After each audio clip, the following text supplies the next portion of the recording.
In this video, we're going to take a look at a method for integrating functions called integration by parts. It's going to be the first of a handful of approaches we're going to see in the next few sections for integrating functions that right now we don't have the tools for. So we're going to basically build up a toolkit of approaches for integrating functions. You'll recall that in Calculus 1, we learned sort of a huge array of different differentiation rules. We had product rule, quotient rule, chain rule. The idea is we had all of these different ways to differentiate a function, and it turns out that they have analogous ways to kind of work in reverse and integrate functions. So integration by parts is, as it turns out, essentially going to be a backward version of product rule, as we'll see. Use substitution, incidentally, if it wasn't explained this way, the method that we used in the last video, use substitution is essentially backwards chain rule. So let's take a look at integration by parts. So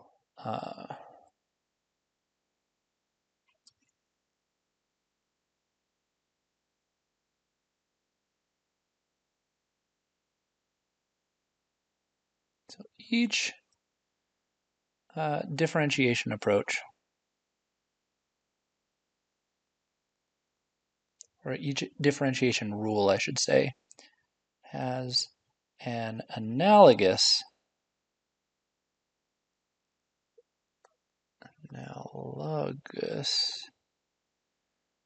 integration approach, or integration technique. So, I said this a minute ago, use substitution. That is essentially a backward version of chain rule. And the one we're about to talk about, integration by parts,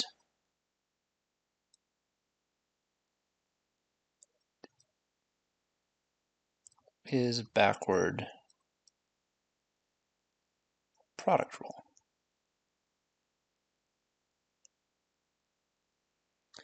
We won't be doing a backward quotient rule. You'll hopefully recall that you can always use product rule instead of quotient rule if you really need to when you're taking a derivative. Okay, so let me just start with the regular forward product rule, and we'll see how to kind of rearrange things to treat it as a technique that will help us integrate things. So recall product rule. So this is for differentiation. We're going to try to unwind it. Basically says that if I take the derivative of a product f of x times g of x, the result is the first times the derivative of the second plus the second times the derivative of the first. So here's the first times the derivative of the second plus the second times the derivative of the first. So here's the derivative of the first and the second. Okay, so to get the integration formula for integration by parts, all we need to do is basically integrate both sides of this.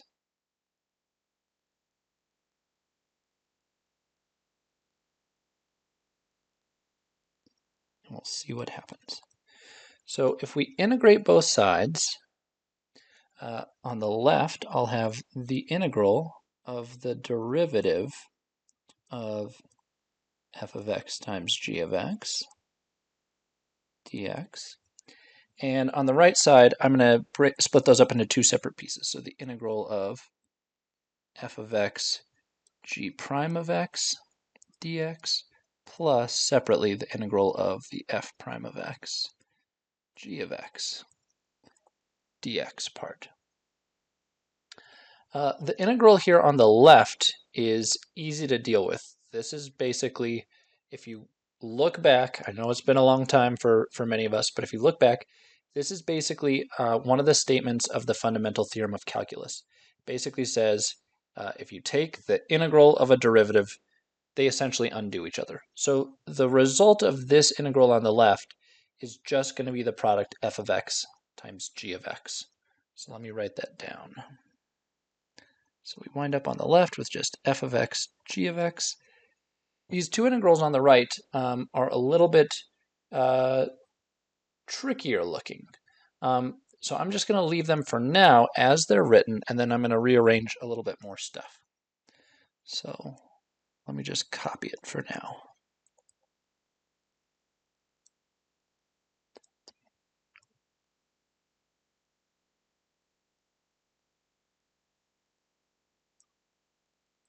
Okay. And now what I'm going to do is just a little bit of algebra, rearranging some terms a little bit. So I'm going to take this piece here, and I'm going to subtract it from both sides. And right now, we may not see why we're doing this, but hopefully once it's all done, in retrospect, you'll look back and say, okay, that was reasonable, and we can touch on it there. So I'm going to subtract that term from both sides. And I will be left with this integral, the integral of f of x g prime of x dx, sitting by itself. And the other two pieces will be the f of x g of x, and I will have subtracted off the integral of the f prime of x g of x dx. And this is basically it. The idea is that we start off we encounter an integral that looks something like this, and it's built up of a couple of different pieces.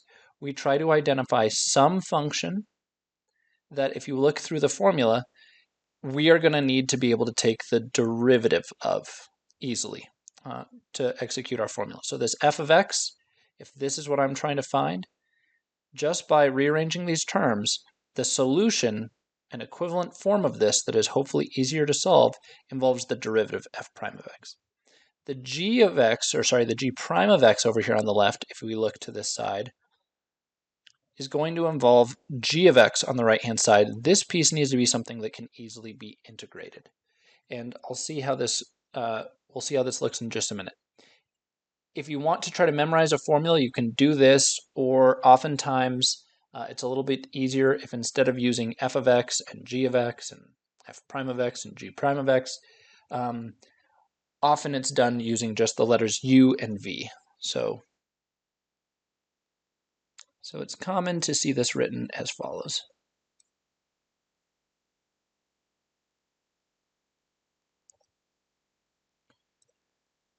So it's common to see it written with letting u be equal to the f of x, letting v be equal to g of x. Du is going to be the f prime of x dx part, and the dv will be g prime of x dx. And if we make these substitutions, then we get the following. And again, it's not any different than what I just wrote, it's just a little bit more compact. The integral of u dv is equal to u times v minus the integral of v du. This is essentially integration by parts.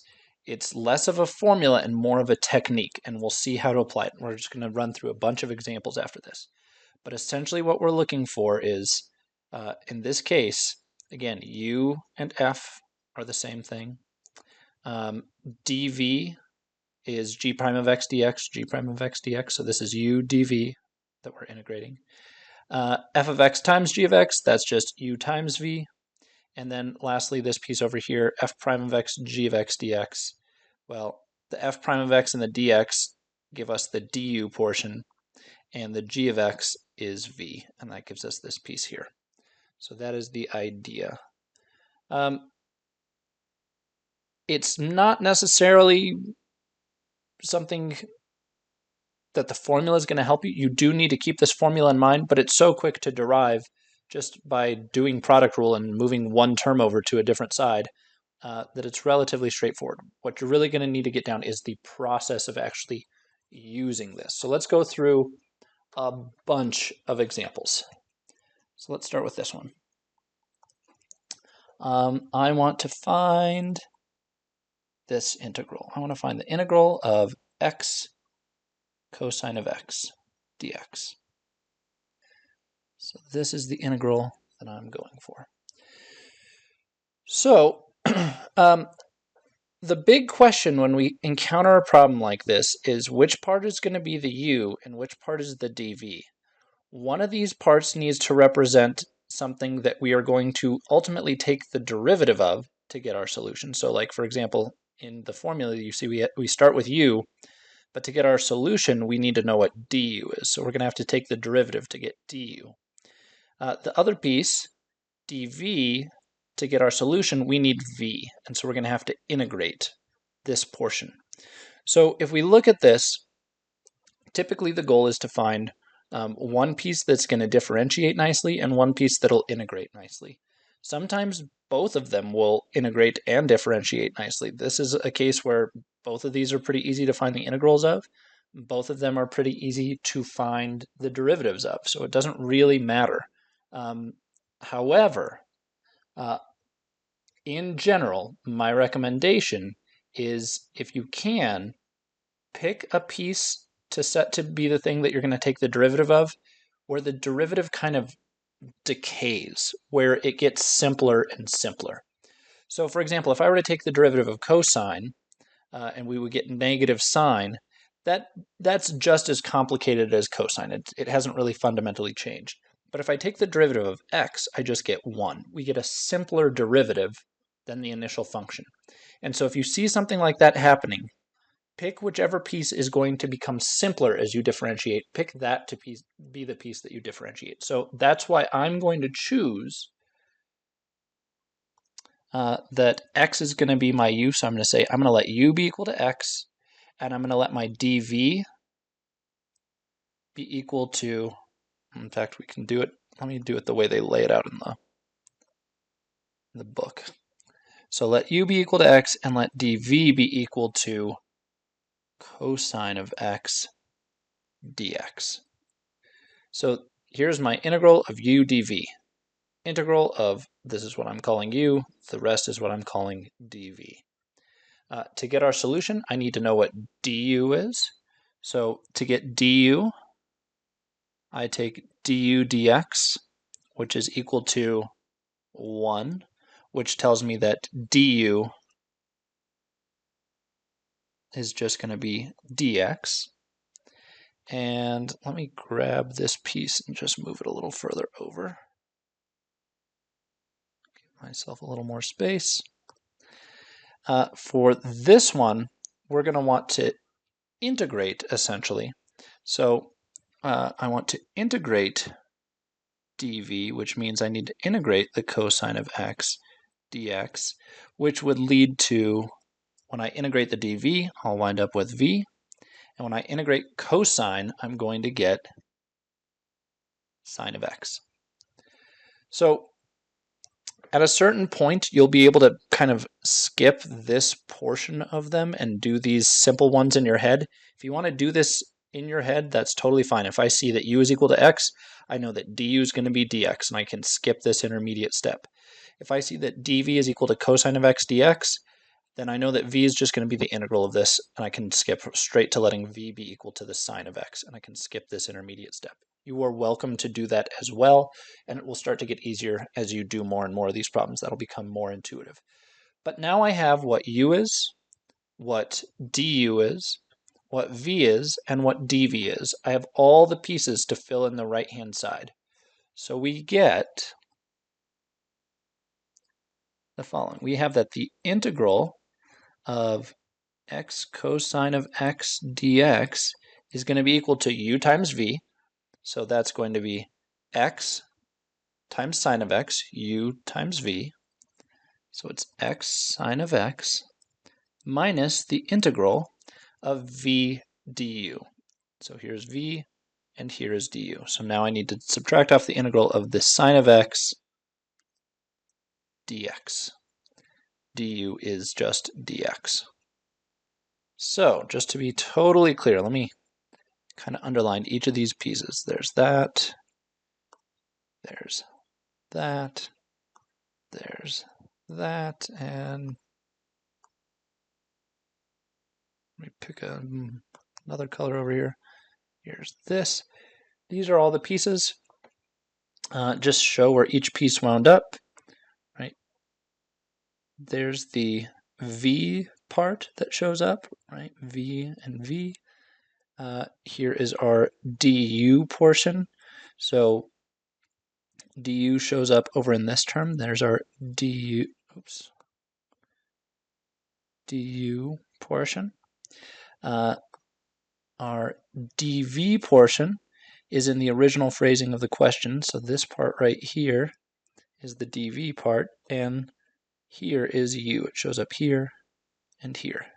So those are where all the pieces show up, corresponding to all the pieces that we've got up there. Hopefully that makes some sense, kind of color coding it. And now, because I picked u in such a way that when I took the derivative, it got simpler, and so du is dx, and that winds up being what I have here, I don't have the extra x here anymore. I just have sine of x dx, and I can integrate that. What's the integral of sine? It's going to be cosine with a negative sign in front of it. So we wind up with, in this case, x sine of x minus negative cosine of x, which we can simplify to x sine x plus cosine of x. And because, just as a reminder, because this was an indefinite integral, no bounds were given, we've got to remember our plus c at the end. So I can tack it on in all of these cases, plus c, plus c, plus c. Always have a constant of integration whenever we're doing indefinite integrals. So that is the final answer. So let's do another example to get a little bit more practice in. And actually, here, before I do this, let's just say naively, let's say that I hadn't picked this combination. Right? The hardest part was deciding what am I going to let be u and what's going to be dv. Which part do I need to take the derivative of? Which part do I need to integrate? So what if I hadn't picked this to be the part, the x to be the part that I differentiate, and the cosine to be the part that I integrate? What if I'd swapped it? So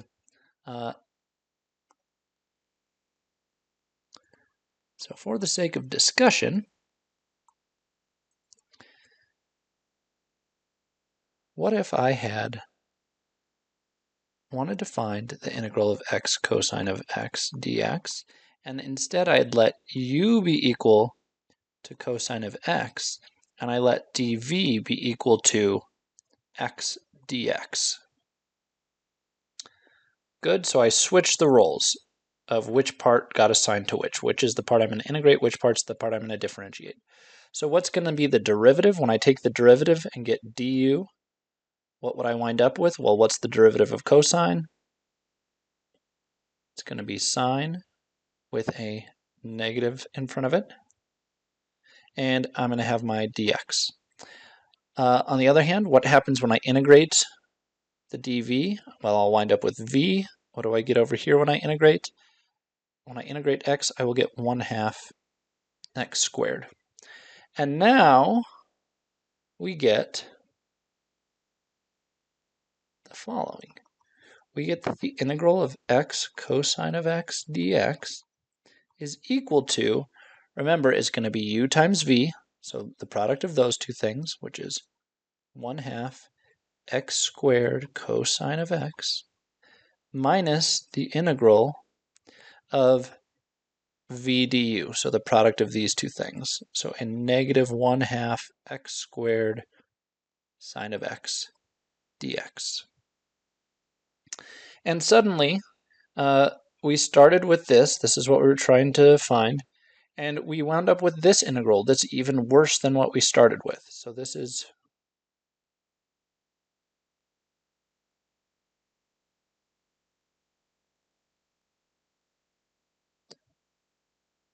it's worse than what we started with, which is probably a good indication that you should cut your losses here and go back and try a different approach. This is not going to be a fruitful approach. Okay, so just keep that in mind. Sometimes both ways will work, and one won't be significantly harder than the other. Sometimes one will be much worse than the other. And I will try to give you, again, some guidance as we go through these examples to anticipate what you should pick for your u, the thing you want to differentiate, and what should you pick for your dv, the thing that you're going to want to have to integrate. So, in general, pick u to be a function that gets simpler as you differentiate. So in general, polynomials get simpler as you differentiate. Right? A cubic, when you differentiate, becomes a quadratic. And when you differentiate that, it becomes linear. And when you differentiate that, it becomes a constant. So in general, if possible, pick u to be a function that gets simpler as you differentiate. And pick dv, the thing that we're going to have to integrate, to be something that's easy to integrate. And whenever possible, pick something that gives what I like to call sort of cyclical integrals, things that kind of repeat themselves as you integrate. So the trig functions we just looked at, as you integrate cosine, you get sine. If you integrate that sine, you'll get back to cosine, but with the sign flipped.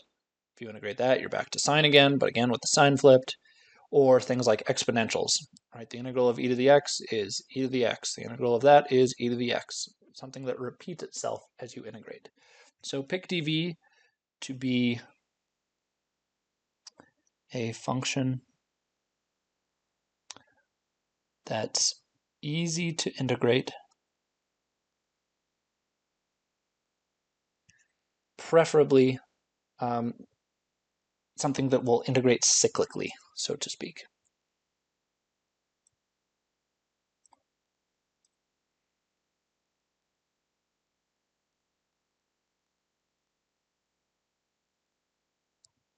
So I'll put that in term. That is not an official term, cyclically.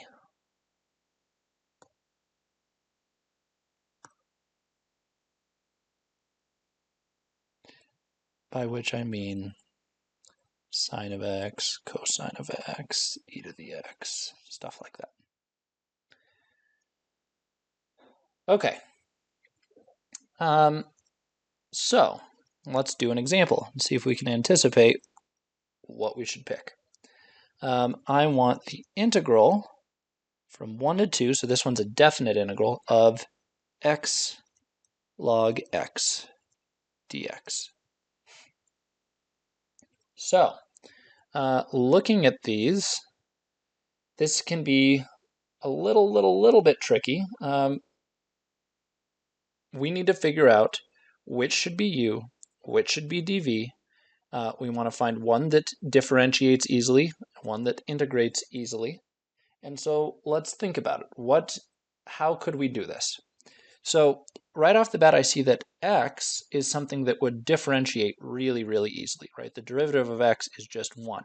But that would mean that I would need to be integrating the natural log of x. And that isn't something that I necessarily know right off the top of my head. Integrating I can take the derivative of natural log, right? Get 1 over x, no problem. But integrating natural log of x is probably not something a lot of you have memorized off the top of your head. You may, but you may not. It turns out it's x ln x minus x. So we will actually be able to do that one in just a minute. we'll do an example of the integral of the natural log of x as our next example. We can use this approach for that problem. But for this one, even though we're tempted to let x be equal to u, that would mean we'd have to integrate natural log of x, and I don't know how to do that. So let's let the natural log of x be the thing that we differentiate, because at least I know how to do that, and I know how to integrate x. It's not too bad. So I'm going to let my u be equal to the natural log of x, and I'm going to let my dv be equal to the x dx. And now when I take my derivative over here, du, what's the derivative of the natural log of x? It's going to be 1 over x. I can't forget my dx. For the v term, when I integrate dv, that means I need to integrate x dx. The integral of x is going to be 1/2 x squared. So now I have the pieces that we need, and we can move forward. So our integral becomes, I'm just going to do an equal sign down here, our integral is going to become the following.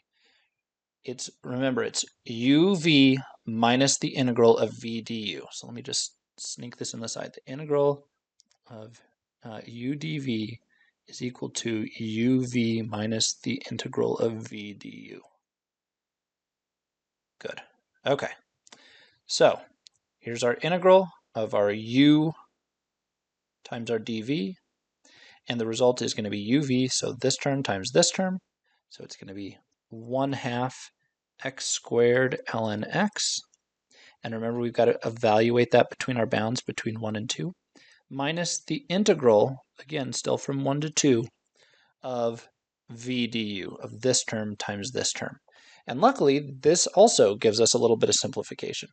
When I multiply my v times my du, I'll just write it all out. 1/2 x squared times 1 over x dx. I'm going to get some cancellation, and this is going to be an easier thing to solve than what we started with. So this is going to just be, I can cancel this square with this whole piece. We're dividing by x, so it's really just going to be an x dx that we're integrating on that side. So what do we get out of this? I'm still not going to evaluate these. I'll hold that off for another moment. Minus, let me pull that 1/2 out. We're just integrating again from 1 to 2 of now x dx. That's going to leave, again, same thing, not touching it yet. What do I get as a result of integrating x? It's going to be another 1/2 x squared.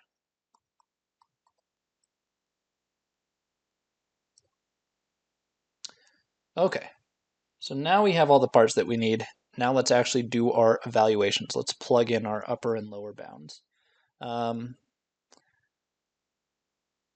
When I plug in for this first piece, so I'm going to deal with this piece first, and then we'll deal with this one. When I plug in the upper bound, I'm going to get 1/2. Let's factor that out. So I'm going to get 2 squared log of 2, and then I'm going to get minus 1 squared log of 1. Maybe it's easier to throw that in parentheses and make it clear. So that's what that piece is going to look like. For the other piece, I'm going to get minus 1/4. So I've combined the 1/2 times 1/2, and it's just going to be 2 squared minus 1 squared.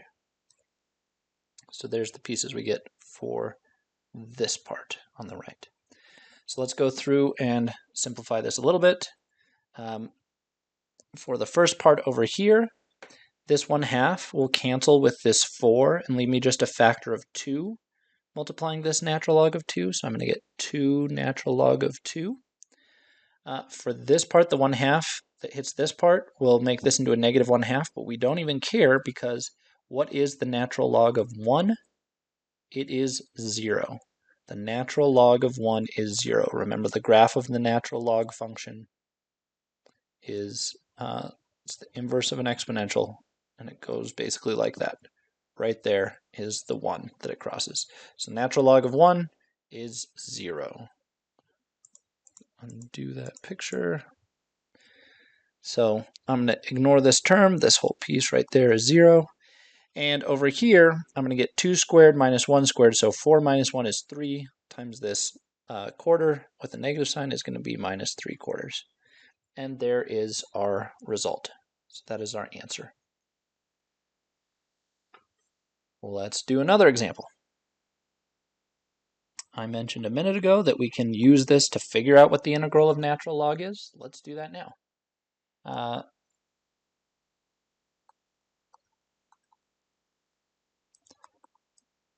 It'll give us another sort of antiderivative to add to our toolkit. What is the integral of the natural log function? So I want to integrate the natural log of x dx. It doesn't look like there's two pieces here, right? There's not necessarily two functions, but the reality is there is. One of them is the natural log of x, and the other one is just the dx, so 1 times dx. So I'm just going to let my u be the thing that I'm going to differentiate, natural log of x, and I'm going to let my dv be the thing that needs to be integrated, the dx. And this means that du, as I take that derivative, will be 1 over x times dx, and the v is the same as just x. And I can use this now to get our result. Remember, it's u times v, so I'm going to get x ln x minus the integral of v times du. So x times 1 over x dx. But the x and the 1 over x are going to just cancel and leave me with a 1. And what is the integral of 1? You get x ln x minus x. And that is our answer. And again,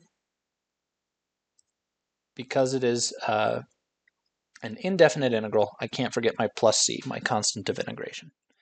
But something you can add, it's a nice thing to just have in your back pocket to memorize. The integral of a natural log of x is x log x minus x. Let's do maybe 1 or 2 more. Yeah, let's do 2 more. These are both worth going through. Got a couple here. Okay. So this one is a tricky one. This will hopefully give your brain a good workout and jog some memories from Calc 1. I want to find the integral of the arctangent of x dx. So same thing, just like the one that we just did, it looked like there's really only one function sitting in here, but we're going to treat the arctan of x as our u, and we're going to treat the dx as our dv. So that's how we'll deal with this. So let's let u be the arctangent of x, and dv will be dx. Okay, that means I need to take the derivative of this piece and the integral of this other piece. The integral is easy. The integral of dv is just going to be v, and the integral of the dx is just going to be x. But we need to be able to remember what the derivative of arctangent is. I'm going to write it down. You may or may not remember this. My guess is not, as it's not one that I even have memorized necessarily most of the time. But let's go through just real quickly as a quick reminder, how did I go from here to here? This is something you could just look up in a table, but at that point, if you're already looking at a table of derivatives, there's probably a table of integrals right next to it that you could use to look up this value. So table isn't a good answer. How do we find this derivative? So let me just do this as a sort of a side note. What we're going to do is basically implicit differentiation on this thing. So I'm going to let this u that's equal to our arctangent of x, I'll write it as tangent inverse, just as a reminder. You can write it either way. What does that mean? If u is the inverse tangent of x, well, if I were to apply tangent to both sides, what I get is that x is equal to the tangent of u. These two expressions mean the same thing, right? If u is the inverse tangent of x, that means x is the tangent of u. And an easy way to think about it is just, again, apply the tangent function to both sides. The tangent times the inverse tangent, they'll cancel each other out, and on this side we'll just be left with x. On the other side we'll have our tangent of u. Okay, so now let's do implicit differentiation.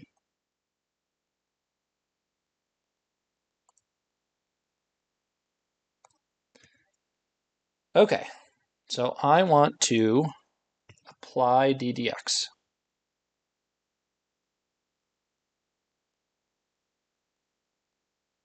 To both sides of that equation. So what we'll get is, give myself some room, d dx of x is equal to d dx of the tangent of u. Good. In this case, what we'll have to remember is, so on the left, that's easy. The derivative of x with respect to x is just going to be 1. And on the right, we need to use our chain rule technique. So we need to remember that because this is a function of u, I can't apply the derivative of x to it directly. I have to rewrite this as d du of tangent of u times du dx. Hopefully that jogs your memory. So now I'm applying the u derivative to this. What is the derivative of tangent? Hopefully it's something that you remember. If not, we can maybe, if I have time here, maybe we can go through that one as well. The derivative of tangent is secant squared.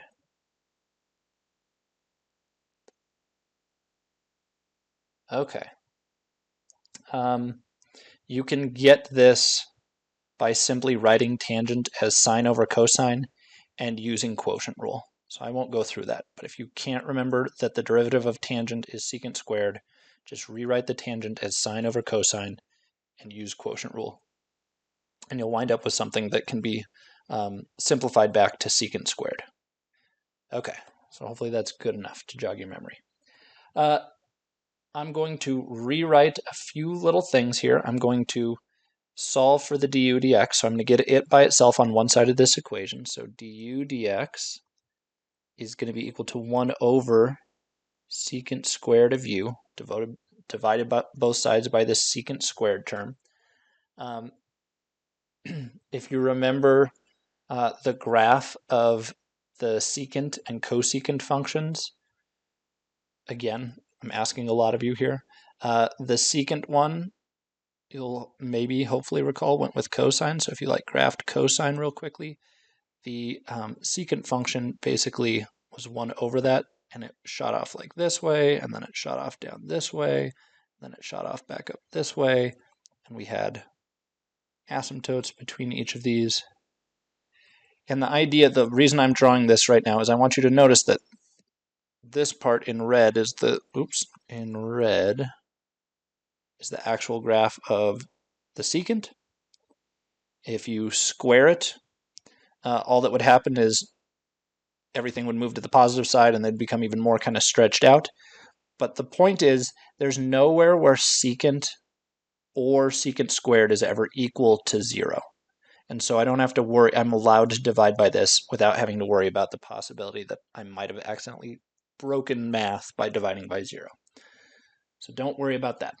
I can now rewrite this du dx as being equal to 1 over the tangent squared of u plus 1.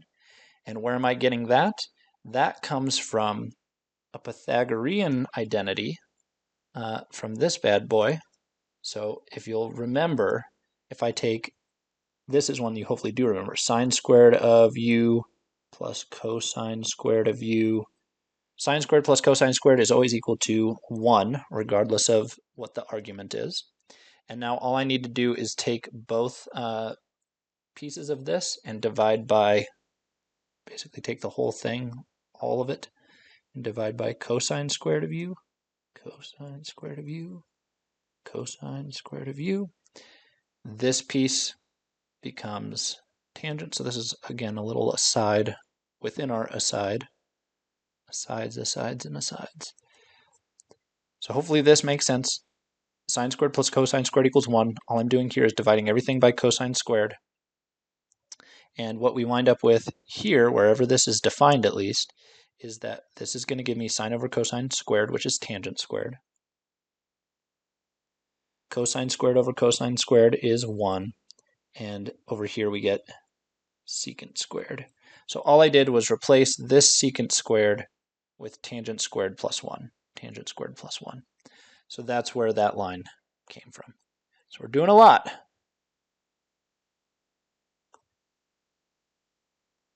Just to get to this. Okay. Now, how do we get back to kind of where we started? Notice that back at the very beginning, what on earth is tangent of u? Well, tangent of u, according to our definition that we started with, is just x. So we have, which is nice, getting this du dx to be entirely in terms of x, we get that du dx is equal to 1 over that tangent squared of u just becomes x squared plus 1. And when I multiply both sides by dx, we get that du equals 1 over x squared plus 1 dx. So that whole side note was just to get this one piece that we needed of our integration by parts. This is what we just derived. Du equals 1 over 1 plus x squared dx. I've written it, the two terms in the denominator in a different order here, but it's the same thing. Okay, so back to the integration by parts.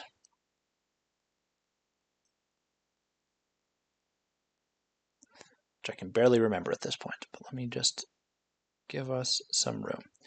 What we had was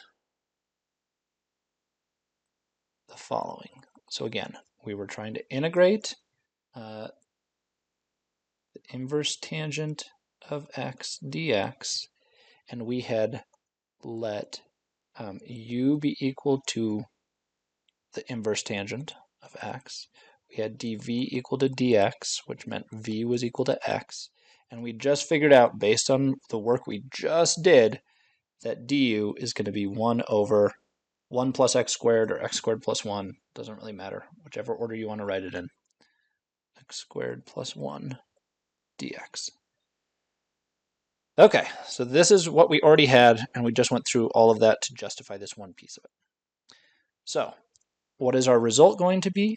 Well, it's going to be u times v, so we're going to get x times the inverse tangent of x, or x arctan x, minus the integral of v times du, which is going to be x times the 1 over x squared plus 1 dx. Okay, we're getting there, but this is still going to be more work. I need to figure out how to integrate this piece. Luckily, you'll hopefully notice that this piece involves a function, x squared plus 1, and something that's very close to its derivative, an x, right? We have an x squared down here, here's an x. If there was just a 2 in front of it, I would have a u as well as a du if I wrap that dx in with it. And that's what we're going to do. So this is a u substitution. This part requires a u sub. I've already used u, so I'm going to call it a w sub. Right, we've used u, we've used v. I need a new letter. We'll call it a w sub. So I'm going to, let's do it over here on the side. Let my w be equal to x squared plus 1. That means that dw, the derivative, is just going to be 2x dx. I have my x dx. Let me turn it into a 2x dx, and I'll account for that with a factor of 1/2 out in front. And we wind up with x times the inverse tangent of x minus the 1/2 times the integral of what I now have is a dw over w, right? dw is 2x dx, 2x dx over w, x squared plus 1, x squared plus 1. What is this? This is a natural log. So we get x inverse tangent of x minus 1/2. The integral of that is going to be the natural log of absolute value of w. Okay. And if we just remember what we're dealing with here, plus c. Gotta remember my plus c. This is fine. We're almost there, except for I still have things written in terms of w. I need the entire answer in terms of x, because the original problem was in terms of x. We shouldn't have any of these introduced variables. There should not be any used v's or w's in our final answer. It should all be back in terms of x. So I need to plug in for this w. Luckily, I already have that written right over here. It's x squared plus 1. And our final answer for this problem, and I can drop the absolute values because x squared plus 1 is always positive, is this. There is the integral of the arctangent of x, and it is ugly. Not something I'm expecting you to have memorized, but you can see this procedure. Okay, one last example. I promise this is the last one.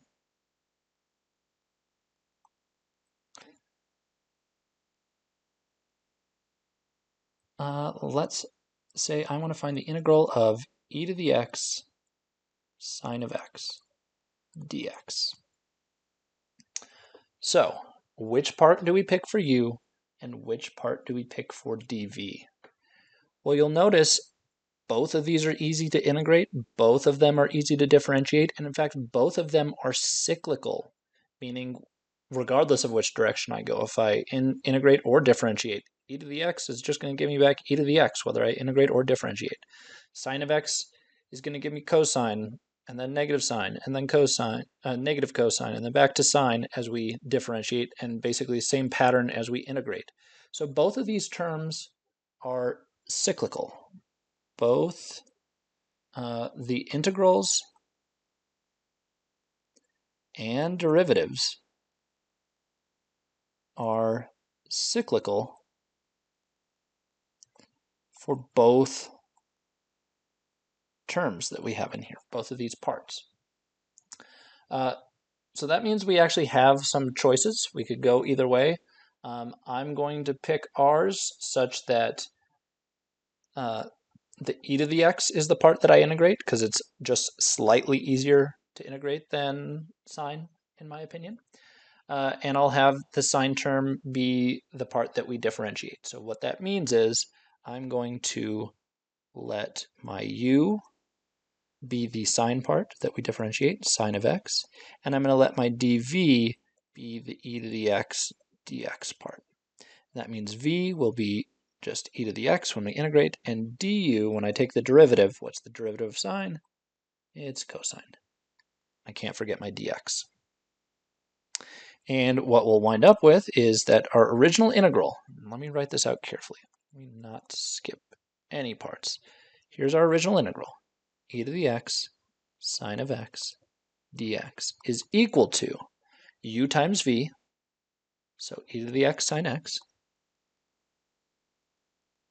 minus the integral of v du, minus the integral of v, which is e to the x, du, which is cosine of x dx. So, we've gone through this one step, and we wound up with something that looks similar to what we started with. It's about the same difficulty.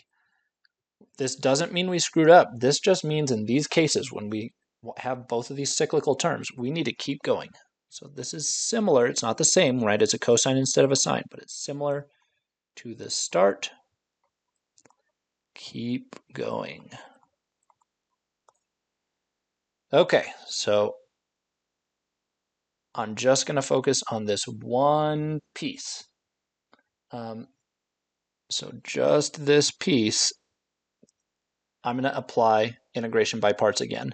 And I'm going to recycle letters. The U and the V, we're done with them now from this part, so I'm just going to use them again so I don't have to get into other letters. I don't want to do W's and Z's and stuff like that.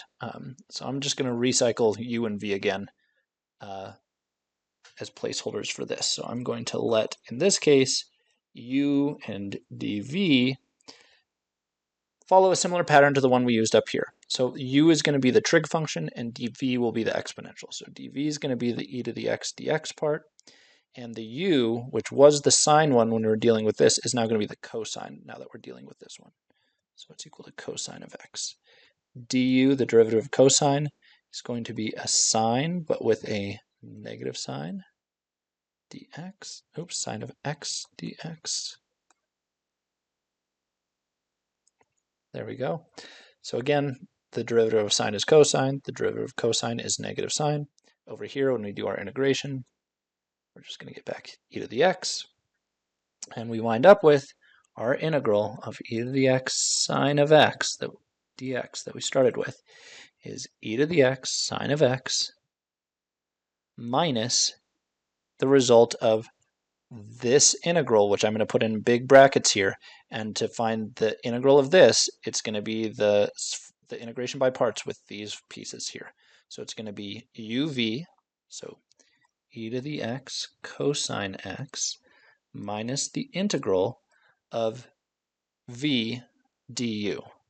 So negative sine e to the x sine of x dx. So I picked up the negative sign from right here, the e to the x is right here, and the sine x dx comes from this part as well. So can't forget that negative sign.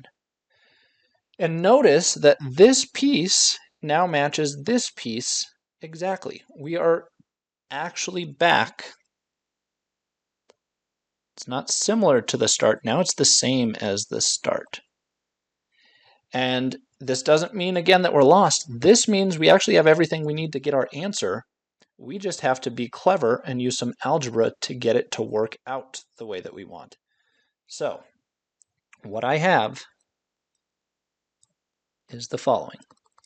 We have that the integral of e to the x sine of x dx is equal to e to the x sine of x minus, let's be careful with our signs here, so minus e to the x cosine x. And now let's keep track of this term here. This minus sign times this minus sign will make it positive, but this one will distribute through and make it back to negative. So we are negative, and it's minus the integral of e to the x sine of x dx.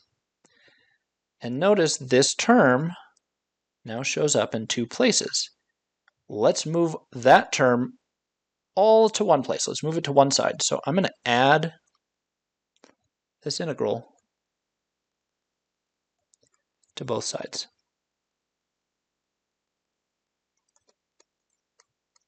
Right, we don't know what it is. It's an unknown. You could call it some new letter. We haven't used z yet.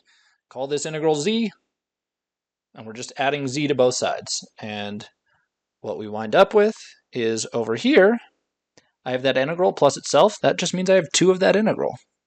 Oops, let's go back to black here. So I have 2 times the integral of e to the x sine of x dx. And what I have left on the other side is e to the x sine of x minus e to the x cosine of x. And as our final step, I can divide out this 2, maybe clean this up a little bit, and we wind up with the integral of e to the x sine of x dx is equal to, let me factor out that e to the x, so it's going to be e to the x, let me divide by 2, and let me multiply by sine of x minus cosine of x. All I've done is take this and divide both sides by 2. I also factored the e to the x out of these 2 terms. We have an expression for the integral of e to the x sine of x dx. And to get there, we basically had to go through the problem cyclically until the original problem that we were dealing with showed up 2 steps later back in our integration by parts. And we were able to move it and isolate it in one location and leave all the parts that didn't involve that unknown integral on the other side.